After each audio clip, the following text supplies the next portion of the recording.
The full moon is in Aries, conjunct Chiron, known as the wounded healer, and opposite, Sun in Libra, conjunct Venus.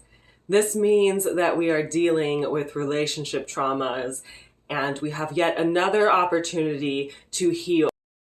This opportunity is met with quite a few challenges. We have a grand air trine, we have Saturn square Pluto, and we have the full moon in a square with Pallas in Cancer as well.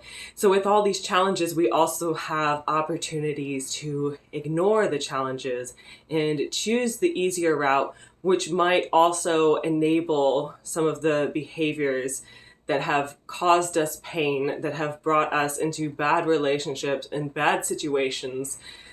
And we could end up back in the same position we are now, further down the line, if we don't learn how to navigate this transit. I posted full horoscopes for every sign of the zodiac on my Patreon that explain how to navigate this. My Patreon is Penny Astrology, so patreon.com/Penny Astrology. It's $1 to get access to my horoscopes. But I went into detail about some of the problems each sign is facing and the temptations that they may turn to that prevent them from healing, and the difficult decisions that need to be made, and how to make that decision a little bit easier, and how to guide yourself and make sure you are going in the proper direction.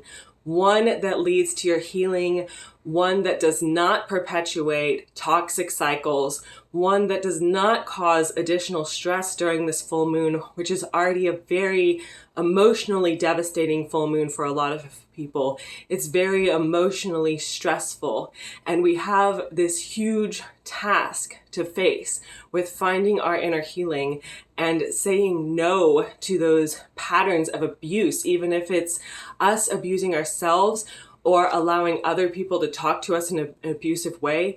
And it's not just about how we communicate with them, it's about how we actually respond to that communication. How does that communication affect us? Does it get into our heart and does it hurt us long term? Do we fight it head on? Do we let it create more stress in our life? Do we ignore it and pretend it doesn't bother us, but then it still seeps in somehow and gets underneath our skin and affects our decisions in the future?